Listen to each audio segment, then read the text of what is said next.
Subscribe करिए hi-fi study channel को, bell icon को प्रेस कीजिए लेटेस्ट वीडियो अपडेट सबसे पहले पाने के लिए। हेलो दोस्तों, का फिर से आप सभी का बहुत बहुत स्वागत करता हूं आपके अपने चैनल हाईफाई स्टडी पर। दोस्तों, आज की जो वीडियो है वो आप सभी के लिए बेहद इंपॉर्टेंट होने वाली है। वीडियो क्या होने वाली? वीडियो आज आपकी स्पेशल विराम चिन्ह के ऊपर होने वाली है, जो आपके लिए बहुत ज़्यादा इंपॉर्टेंट होने वाली है। विराम चिन्ह आपका एक टॉपिक बनता है पूरा का पूरा, वो सारा आज के इस वीडियो में हम लोग देखने वाले हैं। तो बहुत इंपॉर्टेंट वीडियो होने वाली है। सबसे पहले यहाँ पर देखते हैं कि विराम चिन्ह का अर्थ ठहराव, विश्राम, रुकना होता है। विराम चिन्ह का अर्थ ही होता है कि मतलब एक निश्चित स्थान पे ठहरना। मतलब निश्चित स्थान आप लोग ये लोकल स्थान मत समझ लीजिएगा, मतलब जहाँ पे हम वाक्य जो लाइनों को पढ़ते हैं वहाँ पर एक निश्चित स्थान होता है, वहाँ पर ठहरना, रुकना, विश्राम करना, वहाँ पर विराम चिन्ह लगाते हैं। विराम चिन्ह लगाने का मतलब यही होता है, यानी अर्थात वाक्य लिखने समय विराम को प्रकट करने के लिए लगाए जाने वाले विराम को ही विराम चिन्ह कहते हैं। ठीक है ना। बात करते हैं यहाँ पर कि विराम का अर्थ रुकना या ठहरना, अर्थात वाक्य को लिखते समय, बोलते समय बीच में कहीं थोड़ा बहुत रुकना पड़ता है, जिससे भाषा स्पष्ट, अर्थवान, भावपूर्ण हो जाती है। लिखित भाषा में इस ठहराव को दिखाने के लिए कुछ विशेष प्रकार के चिन्हों का प्रयोग करते हैं, जिन्हें क्या कहते हैं? विराम चिन्ह कहते हैं। ठीक है ना। यानी कि विराम चिन्ह का जैसे यहाँ पर पूर्ण विराम लग गया तो यहाँ पर हम 2-3 सेकंड के लिए रुक जाते हैं कहीं ना कहीं। ठीक है। यानी कि विराम चिन्ह के उदाहरण, विराम चिन्ह के उदाहरण क्या हैं? ठीक है, विराम चिन्ह के उदाहरण क्या होते हैं वो भी हम लोग यहाँ पर देखेंगे। जैसे कि यहाँ पर आता है, ये हमारा टॉपिक, ये हमारा क्या बन जाता है? विराम चिन्ह के उदाहरण। यानी मोहन पढ़ रहा है, सामान्य सूचक हो गया। ताजमहल किसने बनवाया? यहाँ पर प्रश्नवाचक बन गया तो प्रश्नवाचक हो गया। और श्याम आया है, यानी आश्चर्यवाचक। श्याम आया है, अरे आया है वो, मतलब अगर कोई बहुत दिनों के बाद आया है तो क्या कहते हैं? वो आया है। अच्छा, वो आया है मतलब आश्चर्य हो रहा है, आश्चर्य का भाव प्रकट करना। ठीक है ना। क्या होता है? आश्चर्य का भाव प्रकट करना। अब अगर आगे हम बात करते हैं यहाँ पर कि विराम चिन्ह का प्रयोग, विराम चिन्ह का प्रयोग के बारे में अगर हम बात करते हैं, जो कि यहाँ पर दिया गया कि यदि विराम चिन्ह का वाक्य में सही से प्रयोग ना किया जाए तो वाक्य अर्थहीन और स्पष्ट या फिर एक दूसरे के विपरीत हो जाता है। उदाहरण के लिए जैसे रोको मत जाने दो, ये आप लोगों ने बहुत पहले से पढ़ा होगा। रोको मत जाने दो, रोको मत जाने दो, एक होता है रोको मत जाने दो, यानी कि अब यहाँ पर ना जाने दो की बात हो रही है, और रोको मत जाने दो यानी कि और यहाँ पर जाने दो की बात हो रही है, यानी कि मतलब रोको मत जाने दो। तो यहाँ पर मतलब एक कॉमा लगा करके हम वाक्य जो है उसको हम परिवर्तित कर सकते हैं, एक दूसरे के विपरीत कर सकते हैं, तो वही होता है हमारा विराम चिन्ह। ठीक है ना। बात करते हैं यहाँ पर कि हम लोग उपर्युक्त उदाहरणों में से हम लोग पढ़ा है कि पहले वाक्य में अर्थ स्पष्ट नहीं होता, जबकि द्वितीय और तृतीय वाक्य में अर्थ तो स्पष्ट हो जाता है, लेकिन एक दूसरे का उल्टा अर्थ मिलता है। जबकि तीनों वाक्यों में वही शब्द है और दूसरे वाक्य में रोको के बाद अल्प विराम लगाने से रोकने के लिए कहा गया है, जबकि तीसरे वाक्य में रोको मत के बाद अल्प विराम लगाने से किसी को ना रोक कर जाने के लिए कहा गया है। यहाँ पर कुछ विराम चिन्ह दिए गए हैं। विराम चिन्ह कौन कौन से हैं? यानी वाक्य विराम चिन्ह के प्रकार, यानी अल्प विराम आपका होता है, ठीक है, अर्ध विराम होता है, पूर्ण विराम होता है, उपविराम होता है, विस्मयादिबोधक होता है, प्रश्नवाचक होता है, कोष्ठक होते हैं आपके, जिन्हें ब्रैकेट्स कहते हैं, ब्रैकेट कहते हैं, योजक चिन्ह होते हैं, अवतरण चिन्ह या उद्धृत चिन्ह होते हैं। तो इनको आप लोग लिख लीजिएगा। अगर आपने कहीं नहीं लिखा, नोट डाउन नहीं किया है, अगर आपका कहीं भी नहीं लिखा हुआ तो आप इसको जरूर से जरूर लिख लीजिएगा। ठीक है ना।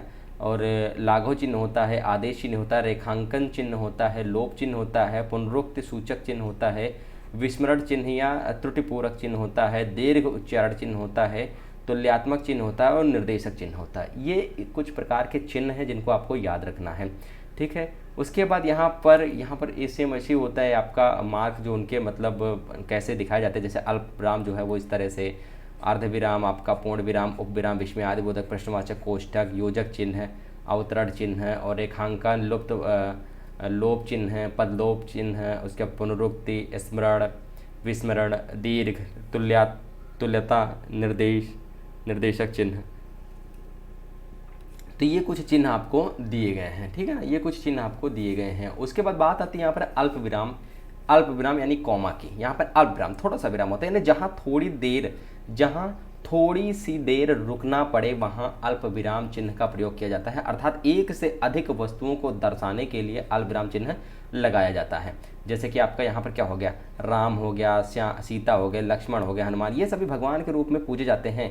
यानी कि राम सीता यानी एक से अधिक लोगों को दर्शाया जा रहा है ना यहाँ पर। इस वजह से जैसे हम लोग लिखते नहीं हैं कि आज, कामा कल, कामा परसों, इस तरह से, मतलब एक से ज़्यादा चीज़ें, जैसे एक से अधिक नाम हो जाते हैं तो वहाँ पर भी बीच में कौमा लगा देते हैं हम लोग। उसके बाद मैंने भारत में पहाड़, झरने, नदी, खेत, इमारत आदि चीज़ें देखी। तो यहाँ पर इन सब के बीच क्या हो रहा है, इन सब के बीच अल्प विराम का प्रयोग हो रहा है। यानी कि यहाँ पर हम थोड़ा सा रुकेंगे, क्योंकि ऐसे पढ़ेंगे इसको, मैंने भारत में पहाड़, झरने, नदी, खेत, इमारत आदि चीज़ें देखी। तो इस तरह से हम लोग थोड़ा सा इसमें बीच में रुक रहे हैं। तो यही होता है हमारा अल्प विराम। बात करते हैं यहाँ पर अर्धविराम के बारे में। अर्धविराम ये होता है, सेमीकोलन जो होता है, यानी कि जहाँ अल्प विराम की अपेक्षा कुछ अधिक, जहाँ पर अल्प विराम की अपेक्षा कुछ अधिक देर तक रुकना पड़े वहाँ अर्धविराम होता है या अर्धविराम का प्रयोग करते हैं। उदाहरण के लिए जैसे सूर्यास्त हो गया, ठीक है, अल्प विराम, हमने थोड़ा सा रुका, यहाँ पे कुछ देर तक रुकना पड़े, ठीक है ना। सूर्यास्त हो गया, लालिमा का स्थान कालिमा ने ले लिया। सूर्योदय हो गया, यानी कि चिड़िया चहकने लगी और कमल खिल गए। तो यहाँ पर मतलब कुछ अधिक देर तक रुकना पड़ रहा है, ये होता है यहाँ पे। आगे बात करते हैं यहाँ पर दोस्तों हम लोग कि पूर्ण विराम यानी फुल स्टॉप किसे कहते हैं, फुल स्टॉप, ठीक है ना। फुल स्टॉप काफ़ी ज़्यादा ये भी लगाया जाता है, काफ़ी बार ये भी लगाया जाता है, पूर्ण विराम, है ना।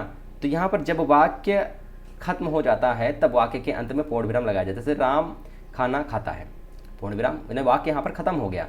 मोहन स्कूल जाता है, यहाँ पर भी क्या हो गया, वाक्य जो है हमारा वो खत्म हो गया, यहाँ पर इस वजह से यहाँ पर पूर्ण विराम लग गया, है ना। राम जा दोस्त मोहन, राम का दोस्त मोहन, सॉरी मिस टाइपिंग हो गया, राम का दोस्त मोहन है, मैंने अपना काम पूरा कर लिया। तो यहाँ पर क्या हो रहा है, पूर्ण विराम लग रहा है, ठीक है ना। अब बात करते हैं यहाँ पर उपविराम के बारे में। उपविराम क्या होता है, यानी कॉलन। तो यहाँ पर जब किसी कथन को अलग दिखाना हो, जब किसी कथन को अलग दिखाना हो, है ना, कोई भी कथन है उसको हमको अलग दिखाना है, कोई भी कथन है उसको हमको क्या करना है, अलग दिखाना है, अलग दिखाना हो तो वहाँ पर उपविराम का प्रयोग होता है, ठीक है। उदाहरण के तौर पे जैसे हम प्रदूषण एक अभिशाप है, प्रदूषण, उसके बाद हम यहाँ पर क्या लगाएंगे, उपविराम लगाएंगे। और क्या है, एक अभिशाप है, प्रदूषण क्या है, एक अभिशाप है। विज्ञान क्या है, एक वरदान या अभिशाप है। विज्ञान आपका वरदान और अभिशाप दोनों आ जाता है, और प्रदूषण क्या है, एक अभिशाप है। तो यहाँ पर मतलब उसका अर्थ बताया जा रहा है, यानी उसके बारे में बताया जा रहा है, कथन को अलग दिखाया जा रहा है, तो वहाँ पर क्या होता है, उपविराम होता है। विस्मयादिबोधक चिन्ह किसे कहते हैं, तो विस्मयादिबोधक चिन्ह ये होते हैं, जैसे विस्मयादिबोधक चिन्ह का प्रयोग ऐसे हम लोग करते नहीं, ऐसे विस्मयादिबोधक चिन्ह का प्रयोग वाक्य में हर्ष, विवाद, विस्मय या घृणा या आश्चर्य या करुणा या भय इत्यादि का बोध कराने के लिए किया जाता है। अर्थात इसका प्रयोग अव्यय शब्द से पहले किया जाता है, याद रखिएगा आप लोग, इसका प्रयोग अव्यय शब्द से पहले किया जाता है। उदाहरण के तौर पर हाय, आह, छी, अरे, शाबाश, हाय वह मर गया, आह कितना सुहावना मौसम है, वाह कितना सुंदर दृश्य है। तो ये आप लोग मतलब डेली वाइज चीज़ें हैं, इसको आप लोग तो मतलब पर डे कभी ना कभी इसको तो बोलते ही हो। तो यहाँ पर बस आपको थोड़ा सा समझने की जरूरत है, बाकी इसमें कुछ है नहीं यार, इसमें कुछ नहीं, मतलब डेली वाइज ये चीज़ें हैं और हम लोग छोटी क्लास से भी पढ़ते आए हैं। प्रश्न चिन्ह क्या होते हैं, प्रश्न चिन्ह, ठीक है ना, प्रश्न चिन्ह क्या होते हैं, यानी प्रश्न चिन्ह का प्रयोग प्रश्नवाचक वाक्यों के अंत में किया जाता है। जैसे क्या लिख रहा है, वह क्या लिख रहा है, तो मतलब वह पता नहीं है, पूछा जा रहा है कि वह क्या लिख रहा है, प्रश्न किया जा रहा है, मतलब पता तो है नहीं, कन्फर्म नहीं है, ठीक है। ताजमहल किसने बनवाया, मतलब किसी से क्वेश्चन किया जा रहा है, क्वेश्चन किया जा रहा है मतलब प्रश्न किया जा रहा है, वही प्रश्न चिन्ह होता है, समझ रहे हैं ना। तो इसमें भी कुछ नहीं था, बिल्कुल सिंपल सा है। कोष्ठक चिन्ह किन्हें कहते हैं, कोष्ठक जिन्हें ब्रैकेट्स कहते हैं। ब्रैकेट्स तो आपका प्रयोग हर जगह पर किया जाता है, ब्रैकेट्स, ठीक है ना। कोष्ठक चिन्ह का प्रयोग अर्थ को और अधिक स्पष्ट करने के लिए, जैसे कोई चीज़ लिखा हुआ है ना, जैसे कोई चीज़ लिखा हुआ है कोष्ठक में, मतलब जैसे कोई चीज़ लिखा हुआ है, जैसे कि राम लिखा हुआ, तो राम के बारे में और थोड़ा स्पष्ट कर देना कि राम राजा दशरथ के पुत्र थे, अयोध्या के राजा थे। तो ऐसे ब्रैकेट में हम लोग लिख नहीं देते हैं, तो उन चीज़ों को स्पष्ट करने के लिए अथवा वाक्यांश को कोष्ठक के अंदर बंद किया जाता है, अंदर लिखकर बंद किया जाता है, वही हमारा कोष्ठक होता है। एक हमारा होता है दोस्तों यहाँ पर योजक चिन्ह, योजक चिन्ह भी लगता है ऐसे डैश के रूप में जिसे हम कहते हैं। जैसे कि उदाहरण के लिए यहाँ पर देखते हैं हम लोग कि सुख दुख, जैसे हम लोग देखते हैं ना सुख दुख, सुख दुख में क्या हो रहा है, योजक चिन्ह लग रहा है बीच में। लाभ हानि में क्या लग रहा है, योजक चिन्ह लग रहा है। दिन रात में क्या है, योजक चिन्ह। तन मन धन, इसमें सब में योजक चिन्ह लग रहा है। तो इस तरह से जैसे देश के दीवानों ने तन मन धन से देश की रक्षा के लिए प्रयत्न किया, तो यहाँ पर क्या प्रयोग किया जा रहा है, यहाँ पर योजक चिन्ह का प्रयोग किया जा रहा है। जी हाँ दोस्तों, योजक चिन्ह का प्रयोग किया जाता रहा है। अवतरण या उदाहरण चिन्ह क्या होते हैं? अवतरण या उदाहरण चिन्ह क्या होते हैं? जैसे कि आपको पता होगा कि किसी की कही हुई बात को उसी तरह प्रकट करने के लिए अवतरण चिन्ह या उदाहरण चिन्ह का प्रयोग किया जाता है। जैसे तुलसीदास ने सत्य कहा है, यहाँ पर अवतरण चिन्ह लगाएंगे। उसके बाद पराधीन सपने नहीं सुख नाही, पराधीन सपने सुख नाही, तो ये हो जाएगा। जयशंकर प्रसाद ने क्या कहा है कि जीवन विश्व की संपत्ति है, यानी कि एक लोग का, जैसे राम ने कहा है कुछ, जैसे लक्ष्मण ने क्या कहा था, लक्ष्मण ने कहा था इहा कुहड़ बतिया कहो नाही।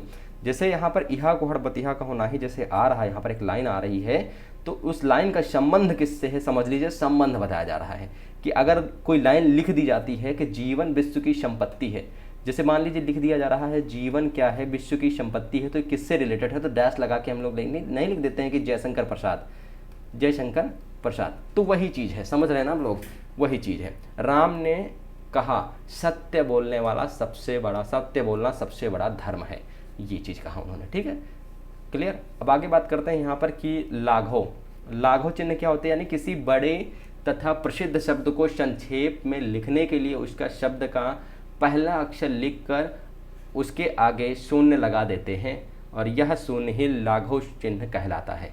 जैसे आप लोगों ने सुना होगा डॉक्टर, डॉक्टर के लिए ये चिन्ह लगा देते हैं, पंडित के लिए ये चिन्ह लगा देते, इंजीनियर के ईजी लगा के जीरो लगा देते हैं, उत्तर प्रदेश के लिए ऊपरा लगा के जीरो लगा देते हैं, ठीक है ना।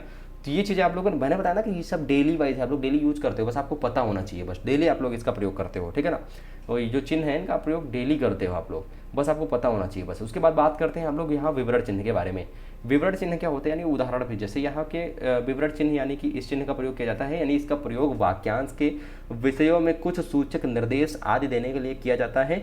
जैसे कि आम के निम्न फायदे हैं, संज्ञा के 3 मुख्य भेद होते हैं, और वचन के 2 भेद होते हैं, 2 भेद हैं, ठीक है ना। तो इन सभी का भेद, जैसे आम के निम्न फायदे हैं, तो ये चिन्ह लगाने के बाद हम आके अपना 1 नंबर, आम का 1 फायदा, आम का 2रा फायदा, आम का 3रा फायदा, आम का 4था फायदा, ऐसे लिख देते पॉइंट वाइज। लेकिन सबसे पहले क्या करते हैं, उसके आगे हम लोग चिन्ह लगाते हैं कि हाँ इसके बाद हमको लिखना है।